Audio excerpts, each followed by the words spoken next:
Bienvenidos a todos a la charla. Gracias también por vuestra asistencia y muchas gracias también a la organización de este magno evento de Ágiles 2021, a los organizadores que por lo visto se lo han currado mucho. Bien, vamos a entrar en materia. El tema que quiero comentaros hoy es un tema, no sé si un poco polémico o quizás más que polémico, desatendido, ¿no? Entonces, os voy a contar mi opinión respecto a lo que es el tema de seguimiento ágil y al final meteré un poquito qué es lo que es esta cuña al final de lo que es apoyar las retrospectivas, que normalmente estamos hablando un poco de lo mismo. Si hacemos un buen seguimiento, tendremos buena información para hacer esa retrospectiva. Bien, vamos al tema. Bueno, introducción un poco a nivel mío, de que me conozcáis, los que no me conocéis. Soy de origen chileno, llevo más tiempo en España que en Chile. Podría decir que soy chileno y español, pero los chilenos dicen que ya no soy español, o sea, que no soy chileno, y los españoles dicen que yo soy el chileno, ¿no?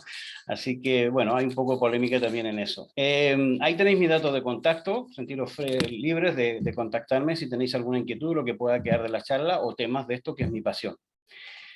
Vamos al tema. Cuando hablamos de seguimiento, la idea es preguntarnos básicamente cómo vamos, llegamos o no llegamos a lo que nos habíamos planteado como objetivo. Las respuestas usuales que podríamos encontrar serían: pregúntale a otra persona, no tengo idea yo de cómo vamos más o menos, bastante ambiguo, está casi, lo típico, ¿no? En el ámbito de desarrollo de software, lo tenemos casi, ¿no? O no me agobies con eso, que estoy ocupado. O incluso una respuesta interesante que sería, somos ágiles, déjanos tranquilos que nosotros trabajamos por objetivos. Entonces hay bastante de eso, yo creo, en muchos casos. En muchos casos tiene sentido, pero en otros casos, por ejemplo, en organizaciones grandes o medianas, ya, donde hay un cierto volumen de trabajo, donde hay proyectos críticos, es normal que los supervisores, gerencia, qué sé yo, estén un poco preocupados o inquietos de saber cómo van los proyectos. O sea, mi reflexión siempre es que la gente tiene derecho a saber cómo va el trabajo, ¿vale? Entonces, muy por objetivos podríamos estar trabajando, pero deberíamos dar evidencia de cómo vamos, y eso no debería interferir en lo que es nuestro enfoque ágil. Entonces, ¿qué serían para mí mejores respuestas en este sentido? Que el equipo pudiera decir: mira, pensamos que con lo que nos resta de capacidad y de tiempo asociado, podríamos cumplir con lo que habíamos establecido. Hemos terminado tal trabajo, estamos haciendo ahora tal trabajo, nos falta por realizar tal trabajo. El estado del trabajo lo tenemos claro, en el fondo. O llegar a la conclusión tempranamente de que hay que hacer una negociación o un replanteamiento de lo que queda del trabajo porque tenemos un déficit de capacidad, ¿vale? Entonces, yo iría más a esas respuestas y yo creo que en el ámbito ágil es posible darlas. Como digo, ha estado un poco despreciado el tema de lo que es el seguimiento, incluso las técnicas, como vamos a ver, el diagrama Bar Down, incluso al principio estaba en la guía de Scrum, luego lo han quitado, ¿no? Entonces, hay mecanismos, hay técnicas, pero está un poco esto, un poco como se llama, dejado de la mano. Hagamos primero la crítica al seguimiento tradicional. El seguimiento tradicional, pensemos en una empresa mediana, grande, donde hay una cierta jerarquía de unidades organizacionales. Tenemos unidades a más bajo nivel, departamentos, gerencias. Dentro de las unidades tenemos equipos trabajando en ciertas líneas de trabajo. Y lo que pasa en términos de seguimiento, que de vez en cuando, qué sé yo, periódicamente, una vez al mes, a lo mejor el jefe de la unidad pide que le reporten cómo van los proyectos, cómo va el trabajo de cada una de los equipos, líneas de trabajo en cada unidad. Y esto se repite y se va escalando hacia departamentos o a gerencia, ¿vale? Quizás con menos frecuencia hacia arriba, ¿vale?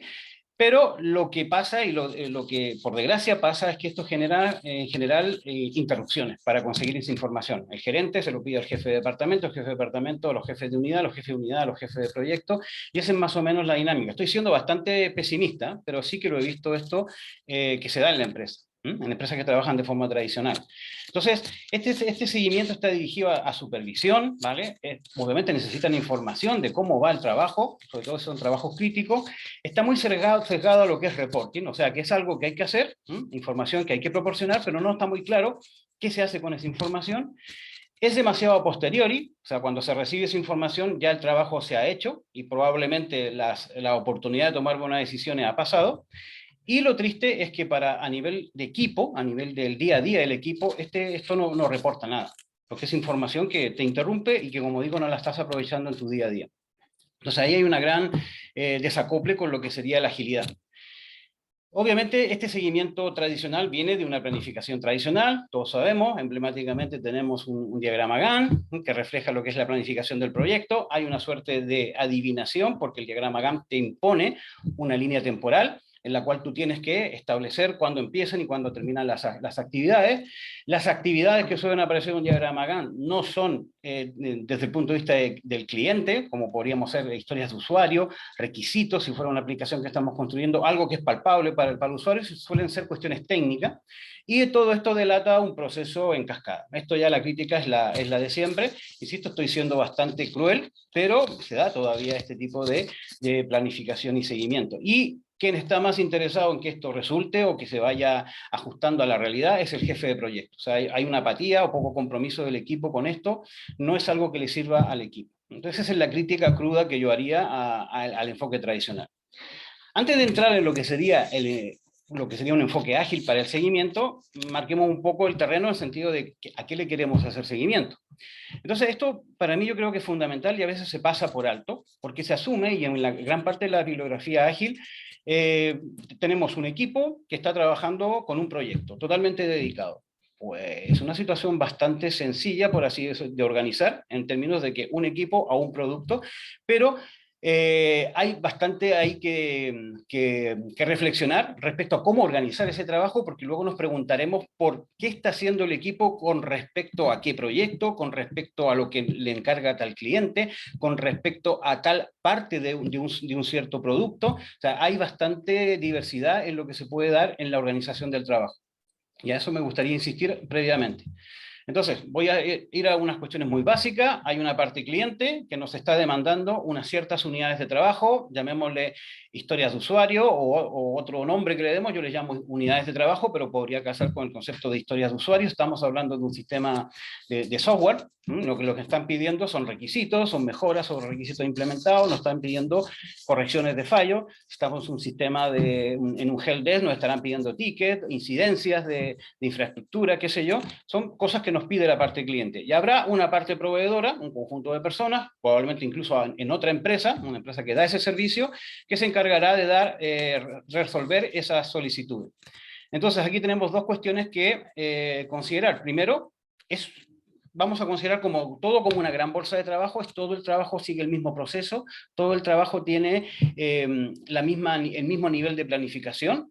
¿Vale? Entonces aquí aparece lo que yo llamo los conceptos de líneas de trabajo. Hay que organizar todo ese trabajo en líneas de trabajo, ya voy a dar pistas con respecto a eso, y por la parte de lo que va a ser el equipo ejecutor, no tiene por qué ser un solo equipo, podrá haber varios equipos ejecutores.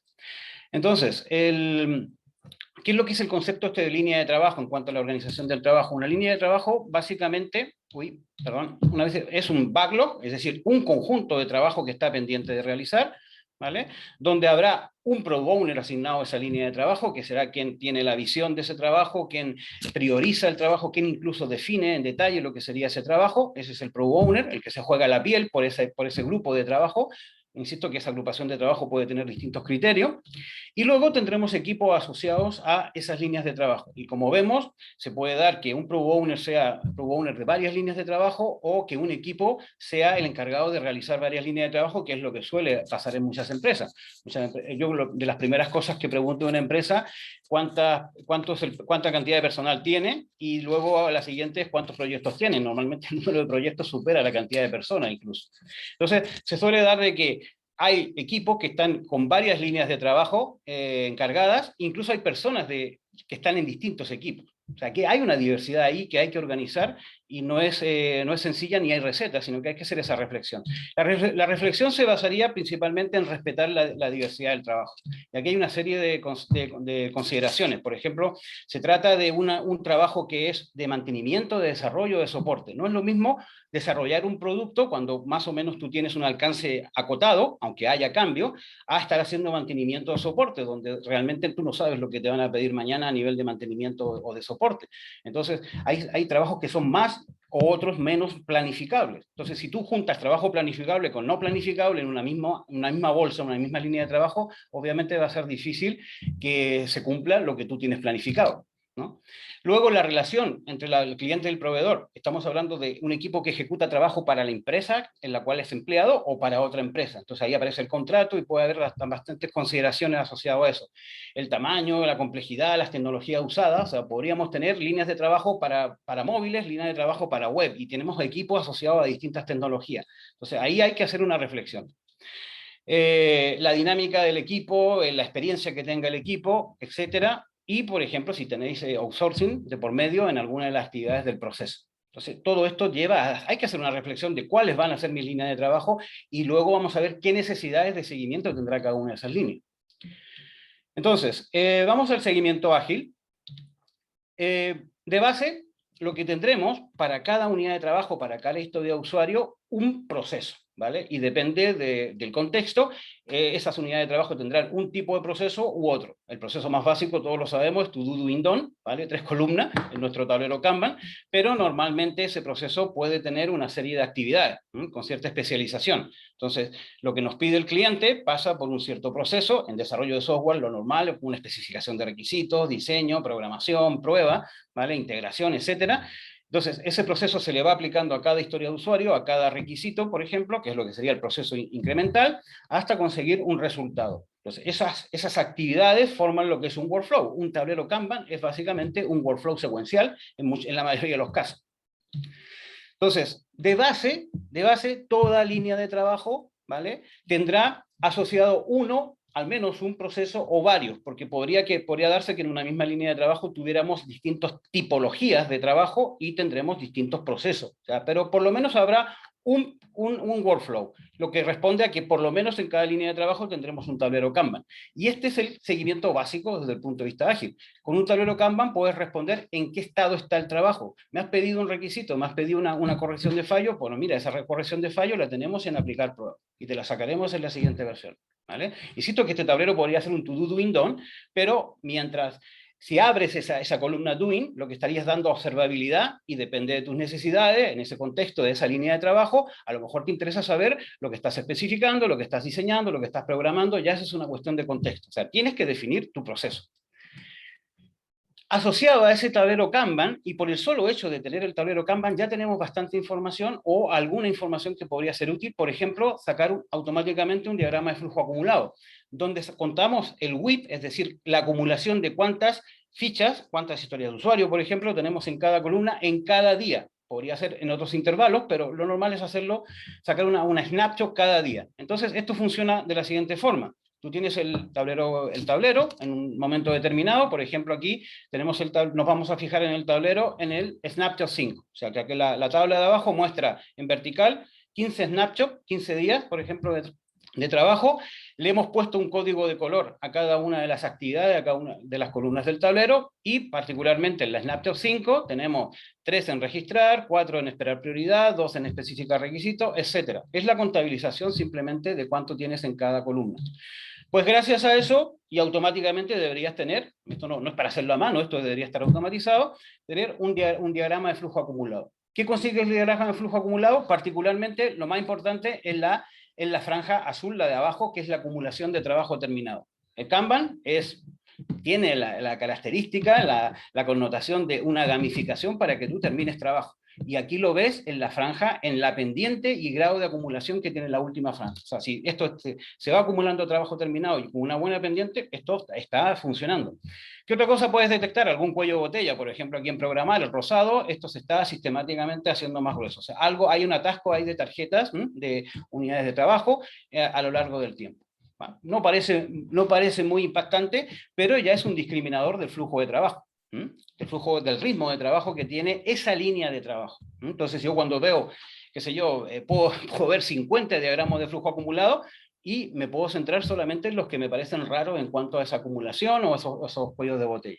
Ahí ya tenemos el primer paso y lo tengo por defecto en cualquier línea de trabajo porque tendré un conjunto de unidades de trabajo que están siguiendo uno o más procesos y lo puedo representar en mi tablero Kanban y sacar esa tendencia que va teniendo el ritmo de trabajo con el diagrama de flujo acumulado.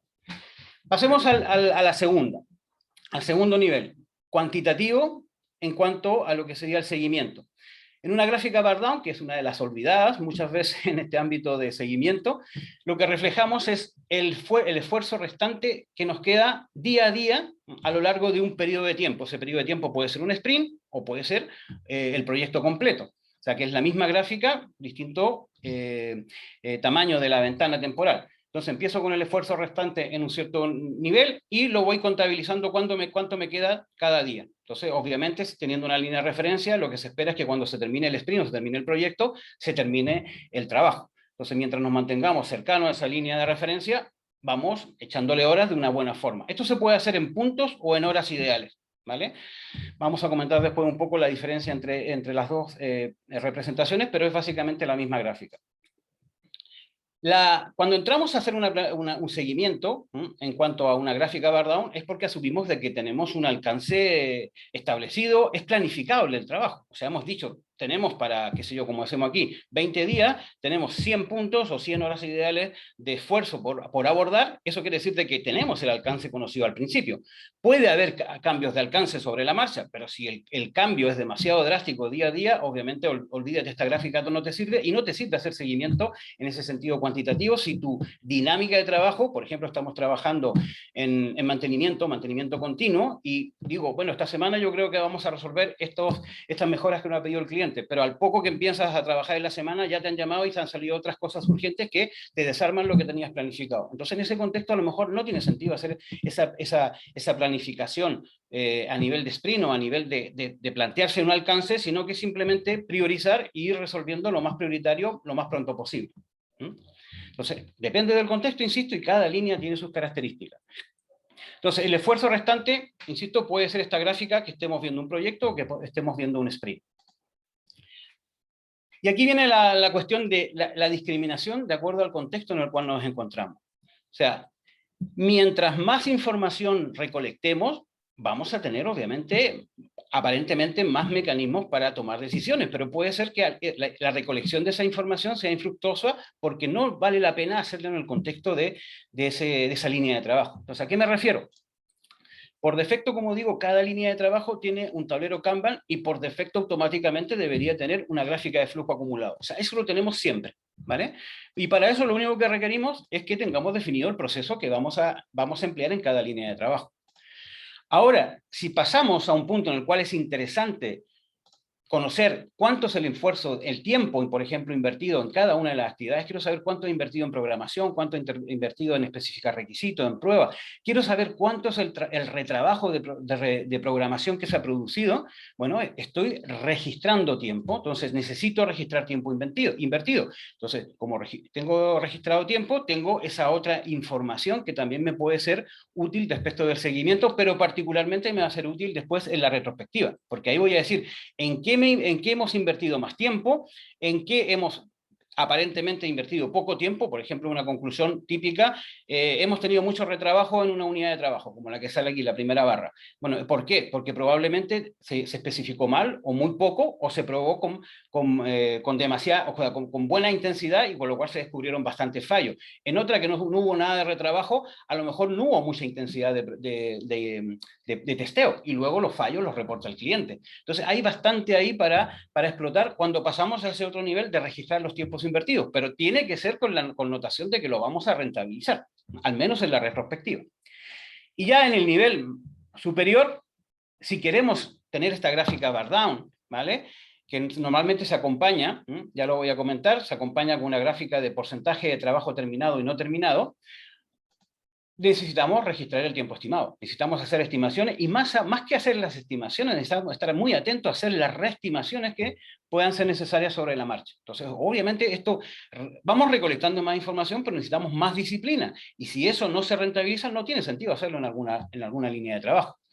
Y esto lo podemos hacer en puntos, o sea, la gráfica bar down, que es en horas ideales, ¿vale?, tiene que acompañarse, en mi opinión, con esta de trabajo terminado o no terminado, porque puede que estés quemando trabajo, o sea, horas a buen ritmo, pero no estás terminando nada. Entonces necesitas tener una gráfica o algo que te visualice el porcentaje de trabajo terminado con respecto al no terminado, porque si vas bien quemando horas pero no terminas nada, hay riesgo de que al final aparezcan las sorpresas. La gráfica en puntos tiene la gracia de que es potente en el sentido de que te penaliza. Si tú no terminas, no bajan los puntos. Entonces, la gráfica en puntos cumple los dos papeles al mismo tiempo. Entonces, si tienes la oportunidad de trabajar con la gráfica en puntos, puede ser incluso más sencillo. Pero eso significa de que el equipo, el contexto, te permite trabajar con puntos. Vamos a eso.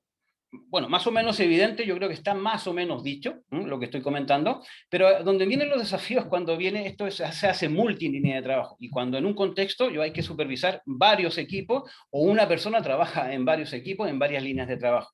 Entonces, aquí donde tienen más gracia estas gráficas, porque te pueden ayudar a discriminar dónde hay problema. O sea, como decía antes, no estoy poniendo 50, pero podrían ser 50, estoy viendo solamente 6 líneas de trabajo, y abuelo de pájaro, como veis, las gráficas de flujo acumulado y los diagramas Bardown, las gráficas Bardown, hay 4 que tienen un poco de sospecha. Por ejemplo, aquí ha habido un parón al final, ¿vale? Llevamos, esto si fueran cada línea de estas, son sprint de 3 semanas realmente estos ejemplos. Aquí ha habido un parón de trabajo terminado. Algo pasa y nos estamos acercando a lo que es el final del sprint, ¿vale? Aunque por la Bardown parece que la cosa no va mal, no vamos tan desviados de la parte de lo que es lo que se esperaba de terminar todo ese esfuerzo al final del sprint. Esta otra netamente está parada. El amarillo, en esta gráfica el amarillo representa unidades de trabajo, historias de usuario que están en programación. El rosado, las que están en pruebas de aceptación, y las azules, que es la última franja, representa trabajo terminado. Entonces, en este trabajo no han terminado nada y está todo en programar. No puedo decir que no están trabajando, a lo mejor están trabajando en programar, pero no han terminado nada. Por acá puedo comprobar de que sí que están trabajando, porque hay una, ¿cómo se llama? La azul, que es la Bardown, la Barap, la roja es la Bardown, la azul es la Barap, la verde es el total estimado, o sea, son complementos a la Bardown, y veo que realmente al final estos últimos días sí que poco se ha invertido de tiempo, con lo cual obviamente está parado el trabajo. O sea que hay que buscar ahí. Las gráficas y este seguimiento así más visual te da pistas, pero luego tienes que ahondar un poco qué pasa ahí. Incluso a lo mejor si eso te puede llevar incluso a preguntarle al equipo. Pero la gracia es que ya a primera vista puedes discriminar. Hay 2 que evidentemente no presentan problemas, la L1 y la L6. Estas 2 líneas de trabajo yo no iría ni a preguntar porque parece que va todo bien, están terminando el trabajo a buen ritmo. Estas tengo algunas dudas y esta definitivamente aquí algo pasa, algo mal, porque se ha terminado muy poco, ¿vale? Y ya el trabajo, la inversión de tiempo está parada, por así decirlo, no se está trabajando en esta línea de trabajo y ya estamos teniendo una tendencia que se aleja bastante de lo esperado. Aquí tampoco es llegar y entrar y decir, señores, no estáis trabajando, sino que puede ser, como pasa en muchas empresas, de que esta línea de trabajo se ha tenido que detener porque ha salido algo más urgente y el equipo está trabajando en otra línea de trabajo. ¿Vale? Entonces hay que tener cuidado en cuanto a las decisiones, pero sí que esto te permite discriminar, sobre todo en contextos multitrabajo, o sea, multilínea de trabajo. Otra forma de representarlo, que también a mí me gusta, que es representarlo como puntos, ¿vale? Puntos en una gráfica en la cual tienes el progreso del trabajo, o sea, un trabajo puede tener 1000 horas de programación, por ejemplo, estar estimado, o otro puede estar estimado en 500, o otro en 2000 ¿cómo se llama? Horas de programación. Entonces, la vertical serían esas horas, o esos puntos, podrían ser horas o puntos, y en la horizontal tenemos el tiempo transcurrido. Y como puede haber proyectos o sprint que tienen distintas fechas, lo que hacemos lo ponemos en porcentaje. Entonces ahí lo podemos normalizar todo y poner en una misma gráfica y podemos identificar cada uno de estos puntos sería un proyecto o podría ser un sprint, ¿vale? Podemos identificar uno que va muy mal. Mira, este tiene un 9% de progreso y el tiempo transcurrido ya es un 53%. Oye, hay que hablar con esta gente o con los que han encargado esta línea de trabajo a ver qué pasa. Otro que va muy bien y que ni siquiera le voy a preguntar. Oye, este lleva un 78% del progreso del trabajo y un 47% de tiempo transcurrido. O sea, este va bien. Y esta es la línea de referencia. Los que van sobre o cercanos a esa línea de referencia van bien y los que van bajo o muy bajos son los que van mal. Y a esos son a los que deberíamos preguntarle quizá qué pasa ahí. Bien, ¿cómo vamos de tiempo? Perfecto. Una pequeña demo, y advierto, publicitaria, porque esto ahora, obviamente, esto queda muy claro, muy intuitivo, pero esto hay que llevarlo a terreno. Y a terreno, esto lo que es seguimiento, obviamente, para seguir un espíritu ágil, tienes que apoyarlo en herramientas. No lo vas a hacer en un Excel. Yo conocí una vez un CEO que se dedicaba a recolectar estadísticas para montar un Excel. Eso no es ágil. O sea que la agilidad que viene también ahí con la automatización de toda esta información, de la recolección de esta información. Entonces os voy a hacer una breve demo de la herramienta que nosotros utilizamos.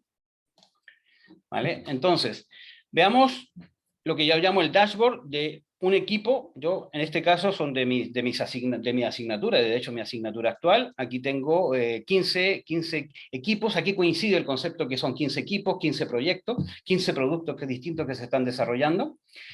Tengo la ventaja de de trabajar con alumnos justamente en asignaturas de proyecto. Cada año tengo unos 200 alumnos, en cada uno de los 4 trimestres tengo 100 alumnos y formo unos 20 equipos de trabajo aplicando esto, con lo cual esto lo tengo bastante rodado desde hace bastante tiempo atrás. Llevo casi 20 años dando docencia en metodología y particularmente metodologías ágiles. Entonces, centrémonos en un sprint. Acaban de terminar el sprint 1, ¿vale? En un sprint de un equipo que da buenas pistas de cómo están funcionando, ¿vale? Y veamos ahora los comentarios y lo que podría ser también la retrospectiva, ¿no? Entonces, en cuanto a la gráfica de flujo acumulado, hay un buen ritmo de trabajo terminado, ¿vale? La gráfica de flujo acumulado o el hecho de tener un Kanban también te permite, por ejemplo, conocer cuánto tiempo pasan las unidades de trabajo en cada una de las columnas. Por ejemplo, una que es interesante, que yo me pongo mucha atención, es aplicar pruebas, está a la derecha del tablero.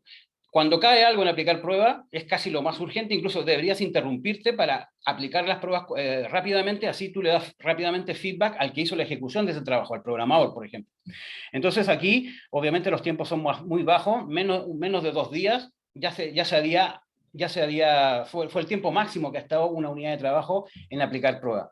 Luego la edad es el lead time, desde cuando se creó hasta cuando se terminó la unidad de trabajo. Entonces, todo eso, esta primera fila, por así decirlo, es gratuita solamente por tener un tablero Kanban y mover correctamente las fichas cuando toca. Después, lo que son los tiempos invertidos. Bueno, veamos la parte del bar down, que es la básica. En puntos, aquí yo les he dicho que lo hagan en los dos, pero realmente se puede trabajar en puntos, en horas ideales. La gráfica en puntos, vemos que tiene una buena progresión. Este equipo todavía no ha terminado el sprint 1, le quedan 3 días, ¿vale? Y desde el punto de vista de la gráfica bar down, incluso se ve mejor a nivel de horas. Y como porcentaje de trabajo terminado, que es el verde, tiene buena pinta. Les queda todavía un porcentaje, que es las unidades de trabajo que no han terminado, ¿vale? Entonces, básicamente el seguimiento durante el sprint se basa en la gráfica de flujo acumulado y la gráfica bar down. Una vez que termina el sprint, principalmente me interesará estos aspectos. No, tuvimos desatendidas algunas unidades de trabajo en aplicar pruebas. ¿Cómo fue la inversión de tiempo en cada una de las unidades de trabajo en cuanto a requisitos, en cuanto a programación, en cuanto a pruebas? ¿Hubo retrabajo? ¿En qué unidad de trabajo hubo retrabajo? Mira, aquí hubo un poco de retrabajo, muy poco, 1 hora sobre 10 horas. ¿Vale? Aquí, ¿cómo se cuenta el retrabajo? El retrabajo es que el programador termina un trabajo en 5 horas, lo pasa a tester, el tester encuentra fallos, se lo devuelve al programador, ya le echa 1 hora más, ya son 6, y así va el tuya mía hasta que al final la unidad de trabajo tarda 10 horas de programación. Fueron 5 de horas normales y 5 de retrabajo, un 50% de tiempo de retrabajo. Oye, aquí hay que preguntarse qué es lo que puede haber pasado, ¿vale? Y a veces el retrabajo es intencional, porque el programador y el tester, si están abordando algo complejo, se pueden poner de acuerdo. Vete pasándome algo que ya hayas terminado y yo te lo voy probando. Y si te encuentro fallo, ya te lo voy devolviendo. O sea, que puede ser intencional este retrabajo, pero a veces cuando no lo es, habría que ver por qué se produce. Se produce porque hubo problemas en la especificación, se produce porque no se entendieron bien las especificaciones por el programador, etc. O sea, hay que hacer más reflexiones, pero esto te puede dar buenas pistas para una retrospectiva. Aquí tienes información cuantitativa. Luego, si has registrado tiempo y estimaciones, tendrás las estimaciones iniciales y podrás comparar con las estimaciones reales finales. Y aquí lo que tenemos en esta gráfica es en marrón la estimación inicial, antes de entrar al sprint o antes de empezar el proyecto, y la diferencia de estimación. Cuando la barra roja es hacia arriba es porque te ha sobrado tiempo respecto al estimado, y cuando es hacia abajo es porque te ha faltado. Entonces aquí hay que hacer la reflexión. Algunas que te has pasado mucho, habría que ver. Esta se estimó inicialmente en 6 horas y lo real fueron 11, o sea, nos pasamos casi en 6 horas. Entonces, a lo mejor hay alguna explicación para futuro que nos pueda servir. En general, también a nivel global, siempre hay una compensación entre lo que te pasas en estimación y lo que te quedas. Entonces, por ejemplo, aquí tenemos la diferencia de estimaciones de un 12,8%. Yo creo que es aceptable. Hasta un 15% en global, promediando lo que te sobra y lo que te falta, un 15% no me parece mal. es más o menos el buffer de capacidad que se debería dejar un equipo, que yo recomiendo para un equipo cuando planifica un sprint o planifica un proyecto, tú te dejas un buffer de un 10-15% justamente para cualquier desviación que se vaya produciendo. Entonces, aquí tienes información para reflexionar sobre en el contexto de la retrospectiva. Vamos a un equipo que no lo ha hecho tan bien en este primer sprint, ¿no? ¿Cómo se vería tu dashboard? Y cómo deberían hacer la retrospectiva. Fijaos, empieza el sprint y hasta la primera semana todavía tenían unidades de trabajo en especificar requisitos. Quiere decir que el sprint no estaba totalmente preparado. Quiere decir que las estimaciones, como todavía no estaban especificados los requisitos, todavía estaban muy por confirmar. Entonces, lo ideal es que cuando comienza un sprint es que tengamos el trabajo preparado, o sea, lo tengamos estimado y para ello es que lo tengamos especificado. En este caso, especificar es preparar mockups y preparar pruebas de aceptación. Entonces, esto entró en el sprint sin estar totalmente preparado. Luego, aquí hay una bajada de 2 unidades de trabajo que muestra la evidencia de que se ha tomado una decisión porque falta capacidad. Pasado la mitad del sprint no es tan grave, lo ideal es que antes de terminar el sprint se tomen esas decisiones, y cuanto antes mejor, ¿vale? Pero aquí lo más grave es que se ha terminado el tiempo del sprint y no han alcanzado a terminar el trabajo. De hecho, lo que han terminado, lo han terminado entre el último día. O sea, que obviamente aquí tienen, como yo les digo a este equipo, tienen mucho margen de mejora. En cuanto a aplicar pruebas, no hay gran problema tampoco, porque no aplicaron prueba al final.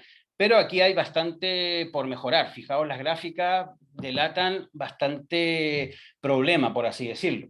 Veamos otro ejemplo, y el último, a nivel de, otro que tenía preparado por aquí, a ver, déjame, el Smart Taste, aquí. También, fijaos, no estaba preparado, terminación tardía, pero fijaos aquí, en prueba de aceptación, hay una unidad de trabajo que ha estado 8 días en prueba de aceptación. Sería razonable si se ha estado probando 8 días, pero si entramos a la unidad de trabajo y vemos que esta unidad de trabajo llegó a prueba de aceptación el 18 y salió el 26 y solo se invirtieron 3 horas, para mí es bastante claro o evidente de que ahí esa estuvo desatendida. O sea, decirle al programador después de 8 días de que ha tenido un fallo, el programador está totalmente fuera de contexto en ese momento. ¿Vale? Fijaos, la gráfica la de puntos es totalmente drástica. O sea, me dice esto va malísimo porque no se termina trabajo. Aunque la gráfica Bardowne me diga que va relativamente bien a nivel de esfuerzo restante, pero por eso tenemos que complementarla con esta otra gráfica. ¿De acuerdo? Y la otra gráfica que os mostraba, que era esta otra, a nivel de proyecto.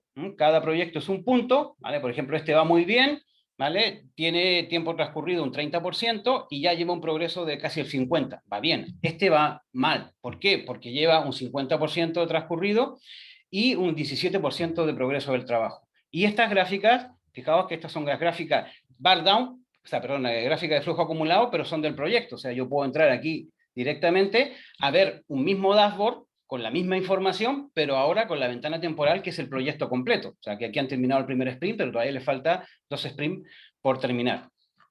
¿Vale? Bien, vuelvo a la presentación. Y estamos para preguntas. ¿Cuánto nos queda? Vamos a ver, de tiempo. 5 minutos, está bien, 10 minutos. 5 minutos quedan, bueno, poquito, pero algo queda. A ver, echen una mano sola. Uy, hay bastante en el chat. A ver, ¿alguna pregunta? Una consulta de equiposaje. Vale, el vídeo. Vale. ¿No hay preguntas o qué? No, pues veo solo como... Sí, hay. Sí, hay manos levantadas, perdón, sí que sí. A ver, ayúdame. O abrí vuestro micrófono, por ejemplo, aquí veo a Fernando. Tiene la mano levantada. Hola Patricio, ¿cómo vas? Hola. Sí, te hago 2 preguntas. La primera, normalmente en los equipos se puede dar que durante el sprint se continúe generando o agregando, digamos, historias a planificar, por ahí por temas de soporte, temas que no se consideraron durante la planning. Si tu línea de trabajo es una línea de trabajo que yo digo poco planificable, y por ejemplo, estás mezclando trabajo de desarrollo con trabajo de mantenimiento, te van a entrar fuegos por apagar. Entonces puede llegar a un punto en el cual ya casi no valga la pena decir qué es lo que vamos a hacer en el siguiente sprint, si todo se te va, se te va al carajo, porque es te interrumpe demasiado lo que va entrando en el sprint. Si tú separas en una línea aparte lo que es el desarrollo, ¿vale? Incluso ojalá tuvieras un equipo dedicado ahí, tú tienes un alcance para 2-3 semanas. Si el Pro Owner estuviera muy ansioso por ver algo, tú le dices, espérate, que ya estamos en este sprint, espérate 2 semanas y en 2 semanas ya te atendemos lo que se te acaba de ocurrir. O sea que es fácil gestionarlo. Y tienes otra línea de trabajo en la cual no trabajas con sprint, simplemente tienes tu backlog priorizado y lo que te vaya entrando lo vas apagando y lo vas terminando, ¿vale? Incluso existe la posibilidad, que aquí hay muchas posibilidades de lo que yo llamo de usar sprint flexible. O sea, que a veces viene bien en un trabajo de mantenimiento saber, oye, ¿qué hicimos en el último sprint? Pero el último sprint fue el mes pasado. O sea, que tu sprint le llamas, cuando terminas un mes, le llamas a todo lo que hiciste ese mes un sprint. O sea, que es un sprint a tiro pasado. Entonces te refieres a lo que hiciste en el tal sprint, pero porque ya pasó. Porque no fuiste capaz realmente de planificarlo, porque es poco planificable. Ok, perfecto. Y la segunda pregunta es, mira que por ejemplo, tengo un sprint, no terminé todo lo que tenía planificado, pero ¿qué pasa? Las historias se me caen al siguiente sprint, pero las historias se caen dentro de una parte del proceso que vos estabas explicando. No, pero a ver, ahí hay que tener, bueno, insisto, aquí son interpretaciones, y mi interpretación en el sentido es bastante radical. Si tú algo no lo has empezado, en cuanto a su ejecución, o sea, para mí ejecutar un sprint y ejecutar un requisito, una solicitud de cambio en el producto, es empezarla a programar y probar, porque supone que la preparaste antes de que empezara a hacer el sprint, ¿vale? Entonces, lo que importa es que si en ese sprint ya dedicaste trabajo a programar y a probar, ¿vale? Si tú esa unidad de trabajo, esa historia de usuario, la sacas del sprint y la mueves al backlog o la mueves a otro sprint, te va a entorpecer tus estimaciones, tu registro de trabajo. O sea, cuando tú vayas a ver ese sprint, no vas a ver esa unidad de trabajo porque la has quitado. Cuando vayas a sacar las cuentas de cuánto tiempo has invertido en ese sprint, has quitado un tiempo que invertiste y que se lo llevó esa UT a donde cayó. Entonces, si tú ya has empezado a trabajar la UT, lo que tienes que hacer es partirla. Partirla en el sentido de que la dejas como representante de lo que hiciste ahí y tienes que ver una UT de continuación o una historia de usuario de continuación que irá al backlog o posiblemente al siguiente sprint, pero la continuación de esa unidad de trabajo. O sea, es un problema, pero ojalá el equipo lo detecte tempranamente. Incluso ojalá que no llegue al punto de empezar un trabajo sin terminarlo. Ojalá que tú te encuentres con una UT, en el caso peor, esta no la alcanzamos a hacer, pero no hemos hecho nada. Como no hemos hecho nada, nos da lo mismo, la pasamos al backlog o al sprint siguiente. Pero si ya has hecho algo, tienes que dejar un representante ahí de lo que has hecho y hacer una de continuación. Ah, genial. O sea que sí conviene particionar y estimar lo que me hizo falta para incluirlo dentro del capacity del siguiente sprint. Claro, ahí el conflicto es que una historia de usuario en el sentido ágil es trabajo terminado que sea relevante para el cliente. Entonces aquí las típicas cuentas de es que hemos hecho ya el back y nos falta solamente el front, o al revés, hemos hecho el front y nos falta el back o nos falta un detallito, pero si tú no tienes nada que mostrar, dejarás esa UT y tendrás que asumir lo que vas a mostrar todo cuando lo tengas todo para mostrar. O sea, aquí no vale hacer UTs de back o hacer UTs de front, tú tienes que hacer UTs de funcionalidad de cara al cliente. Así que hay que tener cuidado con ese particionamiento que haces, ¿no? No caer en la trampa de que al final tú tienes sprint donde haces capas, ¿no? Aquí tienes que hacer requisitos verticales o, bueno, lo que sea relevante para el cliente. Genial, amigo. Muchas gracias. Después tenía Ceni Sáenz. Sí, ¿cómo estás? Hola. Tenía una pregunta, pero quisiera otra pregunta que me generó lo que acaban de hablar. Cuando uno hace esa partición, tiene mucho que ver con el tema de la definition of done. Si definitivamente el tiempo no da dentro del sprint para que saquen una funcionalidad completa, ¿qué es mejor? ¿Alargar el tiempo del sprint o hacer esa partición? No, recuerda que tenemos el triángulo de hierro, alcance, plazo y costo. Aquí en lo ágil lo que tenemos que ejercitar y cambiar el chip es jugar siempre con el alcance. Cuando veamos que nos falta capacidad, tenemos que reducir el alcance y ojalá tempranamente. Pero si tu equipo se acostumbra a, oye, nos falta un poco para terminar el sprint, alarguémoslo unos días o una semana, pues eso como decimos en Chile, se chacrea y al final nadie respeta eso. Lo ideal, aunque no es obligatorio, es ser muy riguroso en, mira, los sprints van a ser de 3 semanas en esta línea de trabajo. Y así el equipo sabe, estamos en la primera semana, la segunda semana, la tercera semana, y se termina el sprint. Entonces eso no crea esa relajación o malos hábitos de, no, si al final siempre los sprints se alargan. Sí, Entonces, sería una mala práctica, de hecho. Claro, por contraparte, obviamente te va a generar problemas haber empezado trabajo y no acabarlo. Por eso que es importante hacer ese seguimiento y oportunamente decir, hay que reducir el alcance. No darte cuenta al final cuando tienes cosas a medio hacer. Ojalá te des cuenta cuando tienes cosas que dices, oye, estas 2 historias de usuario que no las hemos tocado y como tenemos que reducir el alcance, son las candidatas para que vayan al backlog o pasen al siguiente sprint. Y hay menos complicaciones en ese sentido.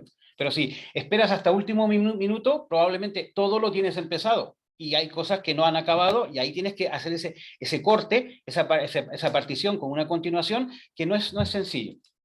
Yo por lo menos lo que recomiendo, trabajando con pruebas de aceptación, si tú tienes una unidad de trabajo, una historia de usuario que tiene 10 pruebas de aceptación, llegas al final de sprint y solamente has podido satisfacer 6 pruebas de aceptación, lo tienes fácil. Dejas esa funcionalidad asociada a 6 pruebas de aceptación, que es algo que se puede mostrar al cliente, las 4 pruebas de aceptación las mueves a una siguiente unidad de trabajo, que es la que será de continuación.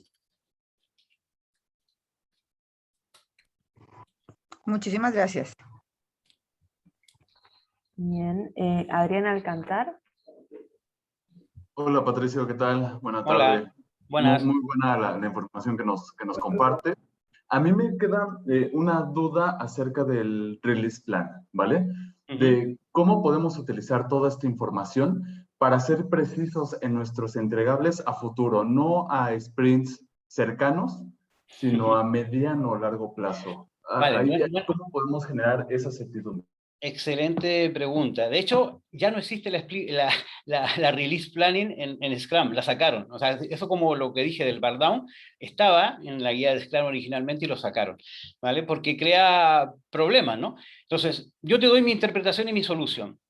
Hay que hacer gestión de alcance. En el ámbito ágil hay que hacer gestión de alcance cuando tienes plazo, obviamente, y sobre todo si estamos dando un servicio a otra empresa, tendrás un contrato, tendrás que definir un alcance y tendrás que comprometerte con unos plazos, ¿no? Lo importante y la potencia del ámbito ágil, no lo olvidemos, que es que vamos a poder reaccionar de una manera adecuada a los cambios que se produzcan, pero no somos tontos, en todo momento estamos haciendo una gestión de alcance. Cuando tengo esta información de seguimiento, yo puedo detectar tempranamente de que no llegamos y hay que negociar, oye, y probablemente no llegamos, no porque no hicimos mal las estimaciones, que podría ser, sino que porque a lo mejor el cliente ha ido cambiando de opinión, ha añadido cosas, y como estamos al servicio del cliente para su satisfacción, obviamente él está comprometido y aliado con nosotros de que hay que hacer esa negociación, ¿vale? Entonces, hay que hacer gestión de alcance, no os equivoquéis, que se puede interpretar, no, es que aquí es todo free, por así decirlo, y el cliente lo que quiera, y el proyecto es interminable incluso a pérdida de dinero para el proveedor. No, no puede ser eso, no somos tontos en ese sentido. Entonces, cada vez que se produce un desfase entre lo que me queda de trabajo y lo que me queda de capacidad, hay que tomar decisiones y hay que negociar oportunamente.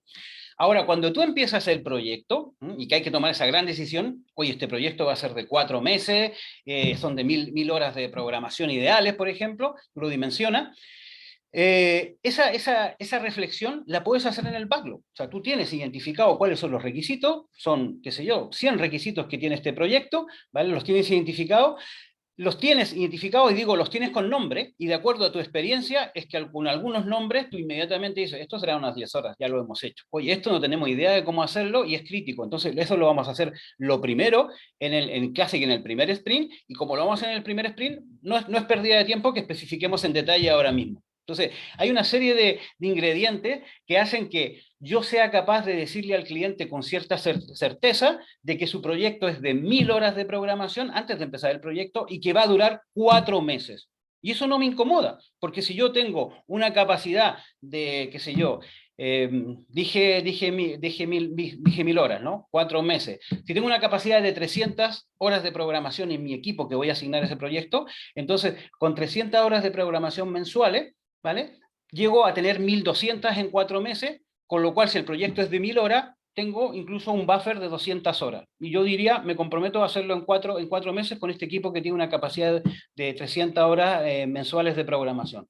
¿Vale? Me salen las cuentas, tengo el backlog identificado, está priorizado el backlog, lo que sea más crítico del proyecto va a estar en la parte alta del backlog, y como va a entrar en el primer sprint, me pongo a definirlo ya, detalle con el cliente, con lo cual esas estimaciones son bastante precisas, porque ya está especificado lo que voy a hacer. Podrá ser el 10% del backlog, y el resto del 90% del backlog, hasta lo que está más abajo, que será menos prioritario, me bastará a lo mejor con el nombre de lo que es lo que me está pidiendo el cliente, para decirle, esto van a ser unas 10 horas, esto va a ser unas 20 horas por mi experiencia. Tendrías que ser muy matado para que te equivocaras en todo. Y eso es gestión de alcance al comienzo del proyecto, y lo puedes hacer. Ahora, la cuestión está en, yo le puedo decir al cliente, mira, te lo voy a hacer en 4 sprints de un mes cada uno. Y este es el backlog que hemos identificado y que tú has priorizado, ¿vale? Y tengo capacidad de hacértelo, pero no me digas qué te voy a hacer en el segundo sprint y en el tercero. Acordemos lo que vamos a hacer en el primer sprint, sabemos que lo que queda en el backlog lo puedo hacer de momento, o si no lo puedo hacer todo, pondremos el corte, y quedarán algunas ya a día de hoy fuera, ¿vale? Y tenemos para adelante, o sea, tenemos para adelante que, en el sentido de que cada día del proyecto desde el principio tienes cuadrado tu capacidad con lo que es el esfuerzo que te queda. Al principio te queda todo el esfuerzo. Tú tienes una planificación de sprint, cuando empieza y cuando termina cada sprint, tienes definido el primer sprint poniéndolo más prioritario, y ya veremos cuando terminemos el primer sprint, haremos la reflexión, si lo que sigue en el backlog sigue siendo prioritario, y lo pondremos en el segundo sprint. Veremos los flecos que aparecen en la reunión de revisión, y se podrán añadir cosas en el backlog, y entramos en esa dinámica, pero hay gestión de alcance, ¿eh? Excelente, excelente. Sí, me sirve mucho esa información que nos das. Muchas gracias. Buenísimo. Y ahora la última mano levantada de Carola Rodas. Hola, Patricio. Hola. Quería saber esta herramienta que presentaste, si arranca en donde los PO cargan las peticiones, digamos. A ver, bueno, es más detalle técnico. Esta herramienta está orientada al equipo, ¿vale? Y si tú quieres integrar en el equipo el Product Owner, aquí esta herramienta, en cuanto a permiso, no tiene nada de complicación. O sea, si una persona, sea PO o sea participante en el equipo de desarrollo, tiene acceso a una línea de trabajo, ve todo lo de la línea de trabajo. O sea, no está pensada como, mira, mi PO es un cliente y no quiero que vea todo. Aquí, como es transparencia, según Scrum, si tu PO es el Product Owner y lo pones de usuario y asociado a una línea de trabajo, verá todo lo que está pasando en la línea de trabajo. Y para mí, perfecto, que ordene el backlog, que lo vaya priorizando, que incluso que cree él las historias de usuario y las pruebas de aceptación y los mockups si hiciera falta. O sea, si lo quiero involucrar así, para mí, esa es la filosofía que tenemos nosotros de trabajo. Ajá. Bien, y la pregunta es, ese rol, digamos, antiguo, si se quiere, de analista de sistemas de antes, ¿cómo encuadra en los roles de Scrum? Pues el analista tiene varias salidas, ¿no? El analista tradicional. Lo normal es que vaya al equipo de desarrollo y que a lo mejor su especialidad sea seguir haciendo especificaciones de requisitos y ayudarle al cliente en definir las pruebas de aceptación, los mock-ups, o sea, que siga en ese ámbito, pero habrá que promover que eche una mano, si es que le interesa, si tiene capacidad, si tiene, qué sé yo, actitud, para hacer algo más. Un analista generalmente puede probar pruebas de aceptación, me refiero. O sea, que un analista es ambivalente en ese sentido. Programar a lo mejor le puede requerir un mayor esfuerzo, pero la idea en un equipo ágil, que es cross-functional, no es que todos hagan de todo. Puede haber especialistas. Lo que hay que promover es echar una mano. Y a veces hay cosas muy sencillas de probar o muy sencillas de programar que las podría hacer cualquiera. Pero el analista no tiene por qué perder ese perfil si es un perfil de analista. Ahora, en algunas organizaciones podría darse el caso de que el analista apunte a Product Owner.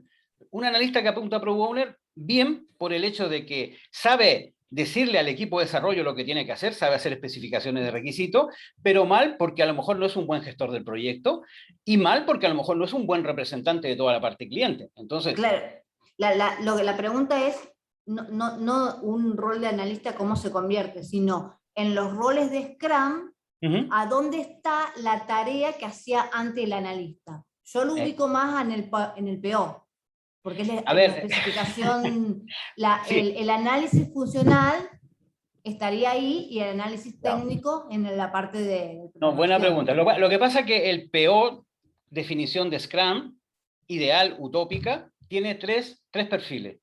Es un buen gestor de proyecto, es un buen representante de la parte cliente y además tiene autoridad en la parte cliente, y es un buen analista en el sentido de que sabe decirle con detalle al equipo lo que tiene que hacer. Ese es el Product Owner. Pero claro, yo no lo he encontrado en ningún sitio, ¿eh? Si lo encuentro hasta me avisa, pero no existe una persona, no he encontrado una persona que haga bien esas tres cosas y una sola persona. Entonces lo que normalmente pasa es que en un contexto de un equipo ágil, es alguien o algunas personas del equipo de desarrollo que tienen más habilidad en lo que es especificar requisitos, que le ayudan a ese Product Owner que le falta esa habilidad, por así decirlo, a hacer ese trabajo. Pero en teoría yo me debería quedar como desarrollador esperando a que el Product Owner me dé. Estos son los mockups, estos son las pruebas de aceptación. Esto es lo que tú tienes que hacer. Tal cual. No existe. Es así. Yo creo que no existe.